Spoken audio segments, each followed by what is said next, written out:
Good morning, students. I am Mona Yadav from MLP International School, Rajpura. And students, now we have learnt about the chapter 4 climate in our previous lectures, and this chapter is complete now. We have learnt about the monsoon process, ठीक है, and how the seasons of formed, ठीक है. Then today we will do the NCERT questions of this chapter. Let's start now. This is the NCERT exercise of this chapter. Then students, question number first and 4 parts of question number 2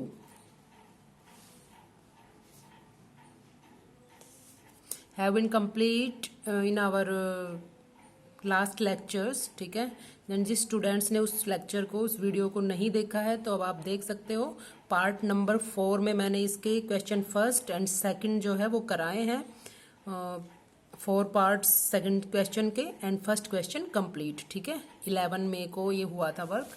then अगर किसी student ने work नहीं किया है वो complete, तो आप कर लें उसको. देन आगे स्टार्ट करते हैं. Question number 5. What are jet streams and how do they affect the climate of India? Jet streams क्या है? तो मैंने आपको बोला था कि उस टाइम हमने jet streams के बारे में पढ़ा नहीं था, इसलिए मैंने इस क्वेश्चन को पेंडिंग रख दिया था. And how they affect the climate of India, ठीक है. मीन्स वो किस तरह से इंडिया की क्लाइमेट पे अफेक्ट डालती हैं. देन आंसर कर लेते हैं अभी इसका. Point number first, jet streams are fast flowing narrow belt of high altitude found in the atmosphere. तो jet streams क्या है, हमने चैप्टर में बहुत अच्छे तरह से इसको डिस्कस कर लिया है. Fast flowing narrow belt of high altitude means बहुत ज़्यादा ऊंचाई पे चलने वाली जो विंड्स हैं वो जेट स्ट्रीम्स हैं, ठीक है. एक नैरो बेल्ट के साथ जो है बहुत हाई एल्टीट्यूड मीन्स बहुत ज़्यादा ऊंचाई पे.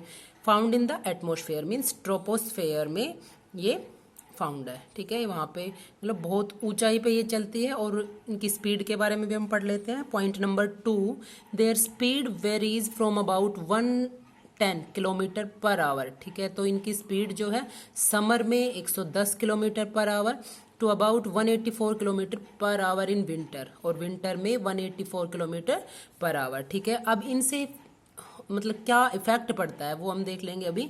तो जब वेस्टर्ली फ्लोज, अगर वेस्टर्ली जेट स्ट्रीम्स का हम देखते हैं तो उसका जो इफेक्ट है वो क्या है, they are responsible for the western disturbances. Then point number 3 is the westerly flows are responsible for the western cyclonic disturbances, ठीक है.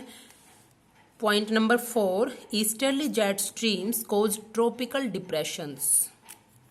ईस्टर्ली जेट स्ट्रीम्स जो है उसकी वजह से क्या होता है, ट्रॉपिकल डिप्रेशंस. ट्रॉपिकल डिप्रेशन क्या होते हैं, वेस्टर्न साइक्लोन डिस्टर्बेंसेस क्या होते हैं, ये भी हम चैप्टर में अच्छे से पढ़ चुके हैं. मीन्स एक तरह के साइक्लोन के ये टाइप हैं, ठीक है. चक्रवात तूफान जिसको हम बोलते हैं. Then this answer is complete. Now next question. Now question number 2 का 6 पार्ट है. Define monsoons. What do you understand by break in monsoon. ये हमने आज ही डिस्कस किया है. What do you mean by breaks in monsoon, ठीक है. Then answer is means define monsoons. Then what is monsoon. Monsoon refers to a wind system that influences large climatic regions and reverse direction seasonally, ठीक है. Means monsoon क्या है, एक तरह का wind system है जो इन्फ्लुएंस करता है लार्ज क्लाइमेटिक रीजन्स, ठीक है, क्लाइमेटिक रीजन्स पे एंड रिवर्स डायरेक्शन सीजनली, ठीक है. तो सीजन की जो डायरेक्शंस है वो किसकी वजह से चेंज होती हैं, मॉनसून की वजह से. Now monsoon break. What do you mean by monsoon break. Monsoon break refers to the happening of wet and dry spells during the rainy season, ठीक है. मीन्स कि मॉनसून ब्रेक रेफर करता है happening of wet and dry spells का मतलब है कि जो रेनी सीजन कंटिन्यूसली जब चलता रहता है तो उसमें बीच में जो कभी कभी ब्रेक लग जाता है. ब्रेक मीन्स कभी कभी रेनफॉल होना रुक जाता है, ठीक है. मीन्स 2 दिन के लिए बारिश हुई, नेक्स्ट 2 डेज के लिए नहीं हुई, या फिर छोटा सा एक लॉन्ग टाइम पीरियड उसमें जैसे 5 डेज 7 डेज इस तरह से, ठीक है. तो रेनफॉल में ब्रेक लग जाना वो क्या है, रेनी सीजन में रेनफॉल में ब्रेक लग जाना वो है मॉनसून ब्रेक्स, ठीक है। The monsoon rains take place only for a few days at a time. तो जो मॉनसून रेन्स है वो for a few days at a time, एक टाइम पे कुछ दिनों के लिए भी रह सकती है कंटिन्यू, ठीक है। नेक्स्ट क्वेश्चन नाउ, इसका ये 7th पार्ट है क्वेश्चन नंबर 2 का। Why is the monsoon considered a unifying bond. इसको कंसिडर क्यों किया गया एक यूनिफाइंग बॉन्ड के रूप में, ये भी आज हमने पढ़ा है जब हमने अपना चैप्टर कंप्लीट किया। Then there are very reasons, many reasons for this. The monsoon of India, answer is the monsoon of India is highly influenced by its flora and fauna. देखो हम देखते हैं, अगर हम किसी भी तरह के फॉरेस्ट की बात करें, जो रेन फॉरेस्ट है या ट्रॉपिकल डेसिडियस फॉरेस्ट है, वो सब किस पे डिपेंड है, किससे इन्फ्लुएंस है, मॉनसून से, ठीक है। तो एक तरह से कंप्लीटली जो है मॉनसून रेनफॉल या जो सीजनल रेनफॉल हो या जैसे भी हो, उसकी वजह से ही ये जो फ्लोरा फेना है ये एक तरह से निर्भर है। The water for the agricultural activities is provided by these monsoon winds. तो जो वाटर मिलता है हमें एग्रीकल्चरल एक्टिविटीज के लिए वो भी किसके द्वारा प्रोवाइड होता है, मॉनसून विंड्स के द्वारा। Most of the festivals in India that are related to agricultural cycle may be known by different names in different parts of the country. Then बहुत सारे जो फेस्टिवल्स हैं इंडिया में that are related to agricultural cycle, जो कृषि process से या agricultural cycle से रिलेट करते हैं, may be known by different names. तो वो अलग अलग नेम से जाने जाते हैं, different parts of the country, means relate करके चलते हैं। बट जो सेलिब्रेशन है that their celebration is decided by the monsoon, but their celebration is decided by the monsoon, ठीक है। जैसे हमें पता होता है कि हमें डेट और कैलेंडर के अकॉर्डिंग हमें कोई भी फेस्टिवल तो पता होता है, लेकिन जो सेलिब्रेशंस हैं या जो समर सीजन या कोल्ड सीजन, तो इस तरह से कौन सा फेस्टिवल कब आता है उसके अकॉर्डिंग वो किसके अकॉर्डिंग फिक्स होते हैं, मॉनसून के अकॉर्डिंग, ठीक है। जैसे हमें पता है कि जो रक्षाबंधन है वो किस मंथ में आता है, दीपावली किस मंथ में आती है, तो फेस्टिवल्स भी एक तरह से रिलेट करके चलते हैं इसमें। The river valleys which carry this water.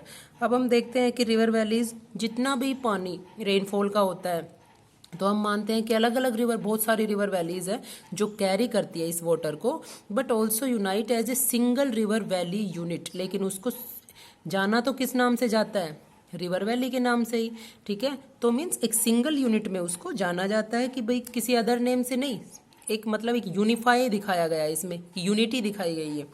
The river valleys which carry this water also unite as a single river valley unit, okay. Now question next, यहाँ से 3rd क्वेश्चन आपका स्टार्ट हो रहा है। Why does the rainfall decrease from the east to the west in northern India. Okay, question दोबारा से सुन लो। Why does the rainfall decrease from the east to the west in northern India. Means rainfall decrease क्यों हो जाती है east से waste की तरफ जाते हुए नॉर्दर्न इंडिया में, ठीक है। तो इसका आंसर अब हम देख लेते हैं। Answer is the Bay of Bengal branch of southwest monsoon moves towards northeast carrying more moisture and they give heavy rainfall in this region, ठीक है। इसमें हमें 2 पॉइंट्स पढ़ने हैं जो एक दूसरे के अपोजिट हैं। तो हम देखते हैं कि जो बे ऑफ बंगाल ब्रांच है साउथ वेस्ट मानसून के साथ मूव करती है कहाँ की ओर, नॉर्थ ईस्ट की तरफ एंड कैरिंग मोर मॉइस्चर, तो अपने साथ बहुत सारा मॉइस्चर जो है ये लेके जाती है and they give heavy rainfall in this reason.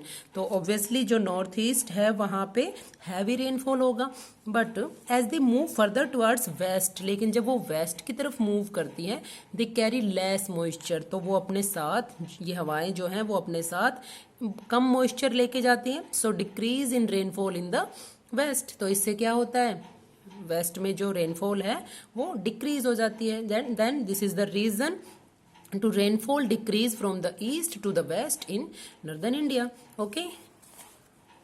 Then students question 1st, 2nd and 3rd complete now, and tomorrow we will do remaining questions of this chapter, okay. Thank you.